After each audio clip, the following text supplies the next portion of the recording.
Without a doubt. Let's talk about an interesting loophole and/or development. I was talking with Ken earlier at lunch about this, and it's cutting edge and cool stuff. When you come to New Hampshire, one of the nice things as well is that it's an NFA legal state, meaning machine gun, suppressor, destructive device called DD, short barrel rifles called SBRs, etc. All legal. There's no state law that regulates. There's only federal law.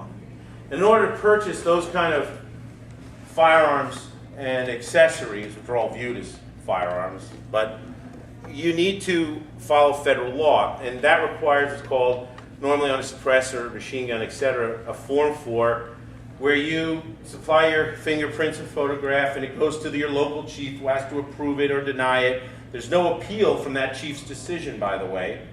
So if he just doesn't want you to have a machine gun in town, you're done. And then that goes back to ATF, and then you pay a $200 transfer tax on the suppressor, machine gun, etc. Yes? If you're denied, is that forever? What if you get a new... I don't know. I guess you could resubmit, but you can't appeal it or challenge it. Well, there's a great development in this area that have been successfully doing this.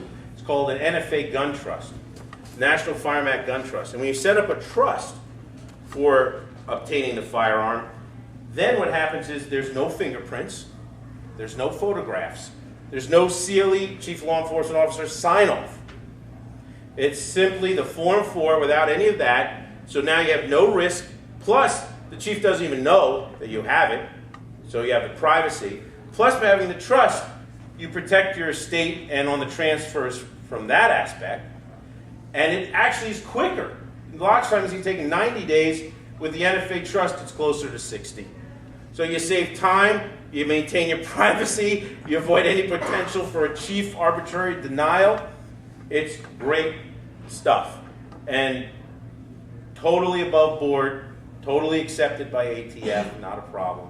When you're filling out the form, yeah, you still have to fill out the form. So you do Somebody's name is attached. Well, it's the name of the trust, and then your name, if you're the settler, is on there, which is true. But you avoid, there are a lot of blocks on there that you actually don't fill out. And, but, you know, I mean, they're still aware you have this. I mean, you don't avoid that aspect. But with the feds aware of it, you're dealing with tax information. Because remember, the National Firearms Act was passed via the power of taxation. So that's why it's much more protected. And, you know, given tax privacy laws. And they will not reveal. That's why for years, I've heard rumors that, Jim Brady is a big machine gun collector and had a fantastic collection. But I've never been able to verify that, nor can we, because they're not going to release his records. It's the tax records, and NFA is confidential. So who knows whether that's true or not. But, hi Sam, glad you could come here. Your wife just showed up. Oh, okay, good. Well, that, everyone, is Sam Cohen, and he is the head of Pro Gun New Hampshire, and a dear friend of mine who actually helped me a great deal on producing this book, because Sam has been involved in New Hampshire gun law and gun control for many years. He's a great guy to know. Well, so NFA trust. So if you come to New Hampshire, it's something to think about doing, and you can, enjoy NFA firearms and devices. Yes, sir. With the NFA trust, Yeah. are there like forms that I can download somewhere to do that? And also, is it also good for a Form 1? Well, here's the thing. On filling out the Form 4s, there may be things online or whatever, tell them, but look, you can set up your own NFA trust, even using Quicken. But we do it, I work through a company that does this nationally, and the trust there is highly developed with a focus to the gun trust that builds in a lot of advantages for you. But it costs you money to do it because you're paying a lawyer, and that's something to think about. But anyway, I just wanted to point out this, because once you have their trust set up, then you can add others with no problem, and you can keep on using it. Yes? Shows up the form of a legal entity or a corporation. Yes, corporations also, there's certain corporate ownership ways as well, but I think by far the trust is the best because you have, yeah. Have the entity, have it be the trustee. Oh, yeah, well, that may be possible. I don't know. That would depend on state law, I guess, whether you could do that, on trust law for that. Yes, sir. You said destructive devices. If I've got like a claymore or a hand grenade, is that illegal? Right, well, you can lawfully own those type of destructive devices in the same way. You have to pay the federal tax and be approved, etc. But DDs cover other things that would be surprising to you. For example, the Striker 12 shotgun, the Street Sweeper shotgun, and the USAS 12 shotgun, those were declared destructive devices by Secretary Benson in a propaganda effort basically to push the Clinton '94 ban. It nonetheless affected all those guns and retroactively defined them as DDs. And what they allowed you to do then was file the form without having a CLE sign off. They actually just waived that and not having to pay any tax. How nice of them. But anyway, that's what you had to do. And if you failed to do that, you're illegally in possession of those items. So this is a potential threat that is out there now. And maybe we should just get into that because loopholes, pitfall. Right now, some folks may say, what's good guns to buy that may be banned quickly or soon? And to that, I think the soonest, most pressing ban will be one by way of executive order. I wrote an article on this fairly recently. It's on Pro Gun New Hampshire's website called My Crystal Ball on Gun Control.